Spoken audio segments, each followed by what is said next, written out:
สบายดีทุกคนเนาะมื้อนี้สิพาไปเบิ่งครัวเซละนองเขากำลังเฮ็ดมาใหม่เนาะนี่อันนี้เขากำลัง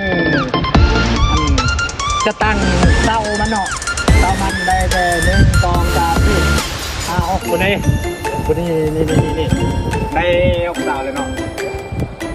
ได้6 เตาแล้วโอ้โหว่ามันสิแล้วปีใดก็เพราะว่าทุกๆปีบ้านเฮาเนาะโคตรลำบากเลยเส้นทางของบ้านเฮาเนาะเวลาไปต้องได้เฮ็ดครัวใหม่พูนครัวใหม่เนาะเรื่องเนาะครัวใหม่ที่เราสร้างทุกปีเนาะแต่ปีนี้เนาะรัฐบาลรู้ว่าเขาลงมาเป็นอันครัวที่ว่าพอเนาะแต่บุ้งว่าปีใดแล้วเนาะถ้าว่าแล้วนี่เส้นทางเขาแบบโคตรสบายเลยเจริญเลยแต่ตอนนี้แบบยามฝนตกอย่างนั้นมันร้ายนะเวลาไปไซมาไซโอ้ลำบากเลยแต่ว่าเส้นทางมันยากนะเวลานำท่วมเนี่ยนี่เราจะพาไปเบิ่งเป็นแล้วเนาะ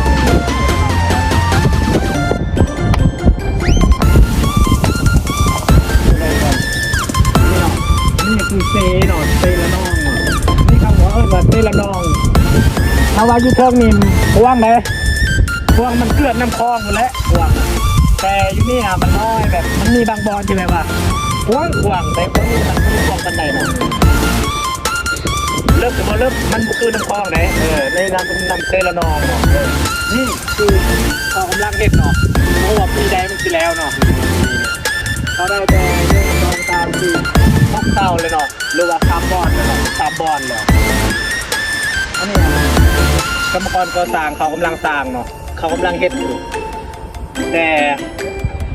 มันบ่เกิน2 ปีดอกบางทีแล้วเนาะเขากะเอาเลยบ่เกิน2 ปีดอกมันแล้วเลยเนาะนี่เลยทุกคนมีเตาทางไฟโอ้ที่ไอ้ปูนเนาะเขากำลังใส่ปูนยังไม่ไหม้อยู่เนี่ยยังต้นแต่เขาพูดว่ามันแล้วมันสูงจากเม็ดอันนี้เขาแบบที่เขากระตั้งเสานะเขาห้ามเสา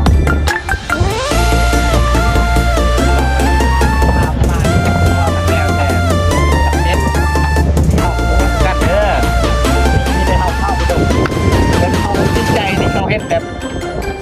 พวกพ่อบ้านเฮานะเขาโคตรดีใจเลยเขาอยู่บ้านนี่แหละเวลาไปใส่มาใส่โคตรลำบากนะเลยแบบดีใจเว้ยแต่ที่มากับผมมีอย่างหลายเนาะนี่เด็กครับนี่แหละที่พาไปเบิ่งที่เขาเฮ็ดเนาะพาไปเบิ่งนี่อันนี้มือกล้องเนาะมือกล้องน้อยๆนะมือกล้องนี่เนาะอันนี้คือกรรมกรกำลังก่อสร้างอยู่เนาะนี่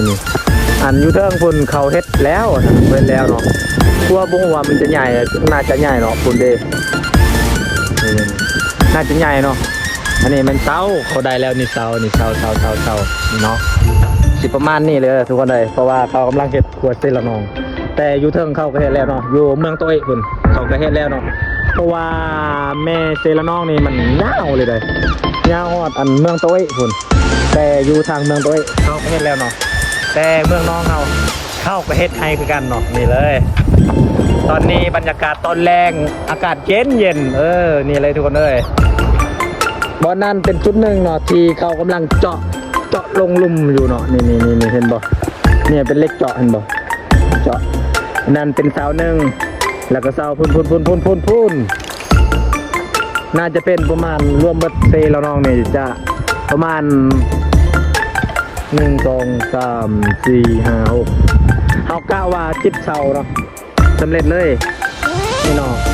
เนี่ยเขาเอิ้นว่าแกงเป็นน้ำแกงเนาะเพราะว่ามันมีหลายหินหลายๆลีนนะนี่แหละเขาเอิ้นว่ามันเป็นเซแต่มันมีหินหลายเข้าก็เลยว่าเอิ้นว่าแกงเนาะแกงลวงเนี่ยเขาเอิ้นว่าแกงลวงเนาะที่มาของผมยังหลายเนาะสิพาไปกลับเลยเดี๋ยวหน่อยเมื่อเพื่อน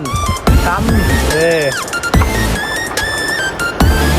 แต่ถ้าว่าเขาล่มสะดุดล่มนี่โทรศัพท์เขาตกน้ำนี่ผมมีอย่างไร